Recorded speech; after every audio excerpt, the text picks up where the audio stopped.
एक बार फिर से आप सभी का ई लर्निंग में स्वागत है। आज हम कक्षा 10th की इंग्लिश बुक से चैप्टर सरमन एट बेनारस के महत्वपूर्ण प्रश्नों और उत्तरों पर चर्चा करेंगे। ये प्रश्न आपकी परीक्षा की तैयारी में बहुत काम आएंगे। चलिए शुरू करते हैं। Question 1, why did prince Siddhartha leave the palace and become a beggar? राजकुमार सिद्धार्थ ने महल छोड़कर भिक्षु क्यों बनने का निर्णय लिया? Answer. When Prince Siddhartha was out hunting, he once came upon a sick man, an elderly man, a funeral procession, and a monk who was pleading for charity. Upon seeing this, he decided to leave the palace and seek enlightenment by becoming a beggar. एक बार जब राजकुमार सिद्धार्थ शिकार के लिए गए, तो उन्होंने एक बीमार आदमी, एक वृद्ध व्यक्ति, एक अंतिम यात्रा और एक भिक्षु को भिक्षा मांगते देखा। इन दृश्यों ने उनके मन पर गहरा प्रभाव डाला।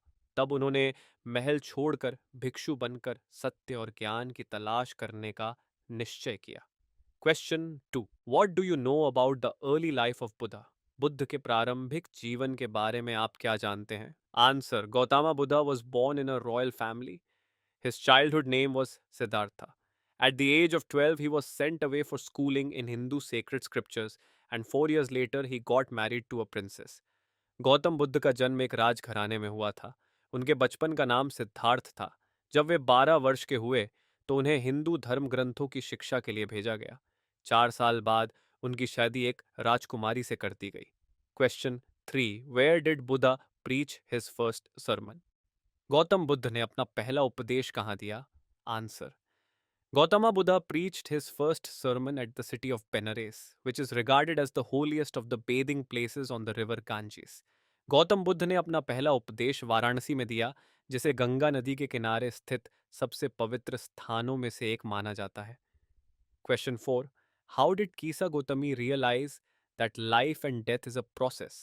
किसा गौतमी को जीवन और मृत्यु की सच्चाई कैसे समझ में आई? Answer, Kisa Gautami searched from home to home but was unable to locate a single residence where no one had perished. She sat down by the side of the road, exhausted and dejected, and watched the city lights as they flickered on and off again. She came to the realization that, like city lights, human lives also briefly glimmer before going out again. किसा गौतमी अपने मृत बच्चे के लिए जीवन की खोज में घर घर भटकती रही, लेकिन उसे ऐसा कोई घर नहीं मिला जहां किसी की मृत्यु न हुई हो। थककर और निराश होकर वह सड़क के किनारे बैठ गई और शहर की जलती बुझती रोशनी को देखने लगी। तब उसे यह समझ में आया कि जैसे दीपक की रोशनी थोड़ी देर के लिए जलती है और फिर बुझ जाती है, वैसे ही मनुष्यों का जीवन भी क्षणिक है। Question 5, what was the effect of the sufferings of the world on Buddha? संसार के दुखों का गौतम बुद्ध पर क्या प्रभाव पड़ा? Answer, at the age of 25, while hunting, one day Buddha saw a sick man, then an aged man, then a funeral procession, and finally a monk begging for alms. These moved him so much that he went out into the world to seek enlightenment. जब गौतम बुद्ध 25 वर्ष के थे, तब एक दिन शिकार के दौरान उन्होंने एक बीमार व्यक्ति, एक वृद्ध व्यक्ति, एक अंतिम यात्रा और एक भिक्षु को भिक्षा मांगते देखा। इन दृश्यों ने उन्हें बहुत गहराई से प्रभावित किया। तभी उन्होंने संसार का त्याग करके ज्ञान प्राप्त करने की खोज में निकलने का निर्णय लिया। क्वेश्चन 6, अकॉर्डिंग टू किसा Gautami, what is the greatest grief of life? किसा गौतमी के अनुसार जीवन का सबसे बड़ा दुख क्या है? Answer, the death of a loved one and being powerless to prevent their passing, in the opinion of Kisa Gotami, is the greatest anguish a person may experience in life. Consequently, the intelligent should not weep about it rather than bemoaning it. Crying will only make a person's agony worse and disrupt their state of mind. किसा गौतमी के अनुसार किसी प्रियजन की मृत्यु और उसे बचाने में असमर्थ होना जीवन का सबसे बड़ा दुख है। इसलिए बुद्धिमान व्यक्ति को इसके लिए रोना नहीं चाहिए। दुख में रोने से केवल पीड़ा बढ़ती है और मन की शांति भंग होती है। Question 7, why was कीसा Gautami sad? What did she do in her hour of grief? किसा गौतमी क्यों दुखी थी? उसने अपने दुख के समय में क्या किया? Answer, Kisa Gotami was sad over the death of her only son. In the hour of grief, she went door to door in order to find medicine for her son that could bring him to life. किसा गौतमी अपने इकलौते बेटे की मृत्यु से बहुत दुखी थी। दुख के समय में वह घर घर जाकर ऐसी दवा की तलाश करने लगी जो उसके बेटे को वापस जीवित कर सके। Question 8, what did the Buddha do after he had attend enlightenment?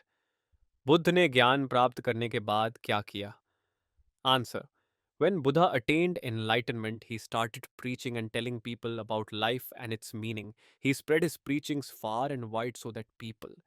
ज्ञान प्राप्त करने के बाद बुद्ध ने लोगों को जीवन और उसके अर्थ के बारे में उपदेश देना शुरू किया। उन्होंने अपने ज्ञान को दूर दूर तक फैलाया ताकि लोग जीवन की सच्चाई समझ सकें। Question 9, what does the Buddha say about the world? Buddha ने संसार के बारे में क्या कहा? Answer, the Buddha says that everything in this world is subject to death. He further says that the world is deeply affected by suffering, disease, or pain. Inevitably, there is death and decay. Buddha ने कहा कि इस संसार में हर चीज नाशवान है और मृत्यु अवश्यंभावी है। उन्होंने यह भी बताया कि संसार में दुख, रोग और पीड़ा फैले हुए हैं और मृत्यु और विनाश का चक्र अनिवार्य है। Question 10, what did the Buddha do after he had attend enlightenment? Why? Buddha ने ज्ञान प्राप्त करने के बाद क्या किया और क्यों? Answer, Prince Siddhartha, Gautama was deeply pained by the sufferings he saw around him and left the house to seek the truth of life. He finally sat under the peepal tree to meditate after 7 years of roaming and eventually attained enlightenment. After gaining insight into the law governing the cycle of life and death, the Buddha went out to spread that knowledge throughout the globe in order to ease the suffering of humans. राजकुमार सिद्धार्थ गौतम संसार के दुखों से बहुत व्यथित थे और उन्होंने जीवन की सच्चाई की खोज में घर छोड़ दिया। 7 साल तक घूमने के बाद उन्होंने पीपल के पेड़ के नीचे ध्यान लगाया और अंततः उन्हें ज्ञान की प्राप्ति हुई। जीवन और मृत्यु के चक्र का रहस्य समझने के बाद बुद्ध ने अपने ज्ञान को पूरे संसार में फैलाया ताकि मनुष्यों को उनके दुख से मुक्ति मिल सके। Question 11, What is the significance of the Buddha's request for a handful of mustard seeds and the addition of a condition to it? Buddha द्वारा एक मुट्ठी सरसों मांगने का क्या महत्व था और उस पर शर्त क्यों जोड़ी गई? Answer, Buddha added a condition that the seeds must be from such a house which had not lost a beloved. He wanted to make Kisa realize that the loss of a beloved one is the harsh truth of life, which is borne by all mortals, and one must learn to accept it. Buddha ने एक शर्त जोड़ी कि सरसों के बीज ऐसे घर से लाने होंगे जहां किसी प्रियजन की मृत्यु न हुई हो। वह किसा गौतमी को यह सिखाना चाहते थे कि प्रियजन का खोना जीवन की कठोर सच्चाई है जिसका सामना हर इंसान को करना पड़ता है और इसे स्वीकार करना ही जीवन का हिस्सा है। Question 12, life is full of trials and tribulations. Kisa Gotami also passes through a period of grief in her life. How does she behave in those circumstances? जीवन परीक्षाओं और कठिनाइयों से भरा हुआ है। किसा गौतमी भी अपने जीवन में दुख की घड़ी से गुजरती है। उसने उन परिस्थितियों में कैसा व्यवहार किया? और life is full of trials and tribulations which can be overcome by a human being through his own efforts.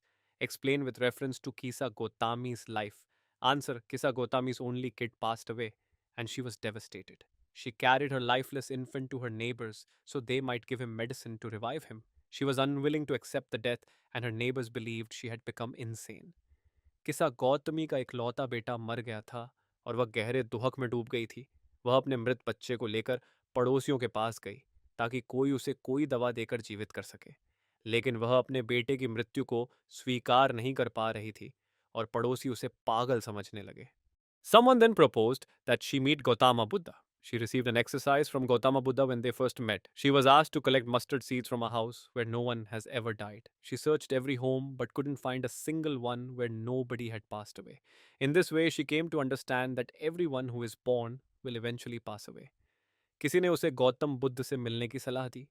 Buddha ने उसे एक कार्य दिया, वह ऐसे घर से सरसों के बीज लाए जहां कभी किसी की मृत्यु न हुई हो। किसा ने घर घर जाकर खोजा, लेकिन ऐसा कोई घर नहीं मिला जहां किसी की मृत्यु न हुई हो। अंततः उसने यह समझ लिया कि जो भी जन्म लेता है उसे एक दिन मरना ही होता है। Question 13, personal losses are a part and parcel of life. Instead of wailing on them, we should move on in life. This message of Gautama Buddha has become more relevant in modern times. Do you agree? Why? Why not? व्यक्तिगत हानियां जीवन का हिस्सा हैं। उनके लिए शोक करने के बजाय हमें जीवन में आगे बढ़ना चाहिए। गौतम बुद्ध का यह संदेश आधुनिक समय में और भी अधिक प्रासंगिक हो गया है। क्या आप सहमत हैं? क्यों या क्यों नहीं? Grief is often seen as a measure of love. Do you think the Buddha's sermon undermines a mother's love? Justify your response. Answer: Buddha's sermon does not undermine a mother's love. I concur with the philosophy of life that Gautama Buddha has presented. People today have a lot to discover and move at the same pace as the rest of the world. People will experience stress if they don't grasp the realities of life, which will negatively impact both their personal and professional lives. Buddha का उपदेश माँ के प्रेम को कम नहीं करता है। मैं गौतम बुद्ध द्वारा प्रस्तुत जीवन दर्शन से सहमत हूँ। आज के समय में लोगों को यह समझना बहुत ज़रूरी है कि जीवन की सच्चाइयों को स्वीकार करके ही आगे बढ़ा जा सकता है। यदि लोग इन सच्चाइयों को नहीं समझेंगे तो उन्हें मानसिक तनाव होगा, जिससे उनके व्यक्तिगत और पेशेवर जीवन पर बुरा असर पड़ेगा।